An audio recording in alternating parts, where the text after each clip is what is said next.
Bonjour, donc voici le petit texte que je vous propose aujourd'hui. N'hésitez pas à appuyer sur pause le temps de votre méditation et ensuite vous pouvez poursuivre si vous le souhaitez la lecture de la vidéo pour écouter ce que ce texte m'a inspiré à moi. Mais vraiment, ce n'est pas une obligation, sentez-vous absolument libre. Le plus important, c'est vraiment ce que le texte vous dit à vous. Et si justement vous souhaitez partager, mais là non plus ce n'est pas une obligation, faites-le en toute liberté si vous le désirez. Donc si vous souhaitez partager ce que le texte vous a inspiré, n'hésitez pas à le faire en commentaire. C'est vraiment toujours inspirant de voir à quel point l'Évangile parle à chacun de manière très personnelle. Donc n'hésitez pas. Bonne méditation. Alors en ce qui me concerne, ces versets ont toujours été très importants en fait dans mon cheminement spirituel et j'y reviens constamment parce qu'ils m'aident à discerner ce qui habite mon cœur à l'instant T, à discerner ce qui habite éventuellement le cœur de l'autre qui est face à moi et à discerner la présence ou non de Dieu dans une situation donnée.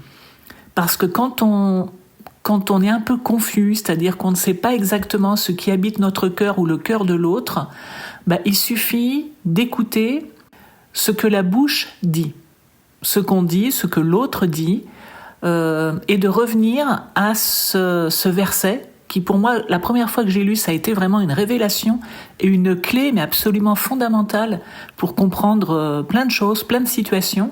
C'est, dans la traduction ici d'Ostie, qui est celle que je préfère, c'est du trop-plein du cœur que la bouche parle. Et ça, je trouve l'image très très parlante, c'est-à-dire c'est ce qui déborde en fait du cœur, qui monte jusqu'à la bouche et qui va s'exprimer. Et donc à partir de ce qu'on entend, on est capable de remonter la source en quelque sorte et d'observer le cœur. Et c'est la même chose pour les actions. À partir de l'action qui est produite, on est capable de remonter jusqu'à l'origine de ce qui habite le cœur.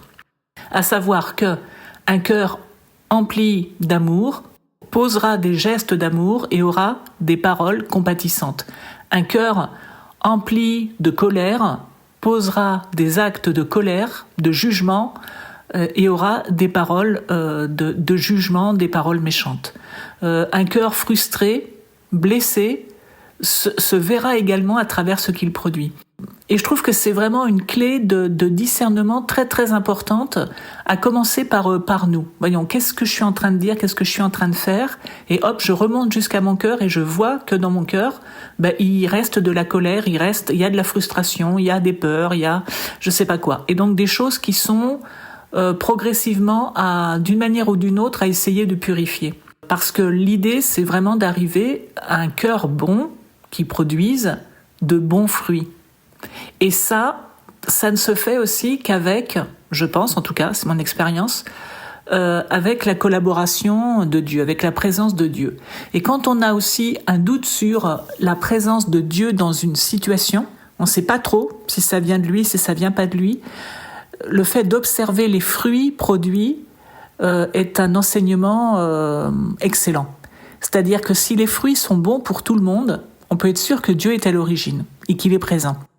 Si les fruits sont amers pour certaines personnes, alors on peut douter de la présence de Dieu dans une action, dans une situation donnée. Donc ça, vraiment, pour moi, c'est à la limite, ce sont vraiment des clés d'ordre peut-être plus psychologique, spirituel aussi, qui m'aident dans mon cheminement. Et donc personnellement, j'y reviens constamment et j'ai constamment en tête cette phrase, enfin constamment, faut pas exagérer non plus, mais disons que j'y recours régulièrement. Voilà, c'est du trop-plein du cœur que parle la bouche. Je pense que quand on a conscience de ça, en fait, ça éclaire beaucoup de situations et c'est très très utile.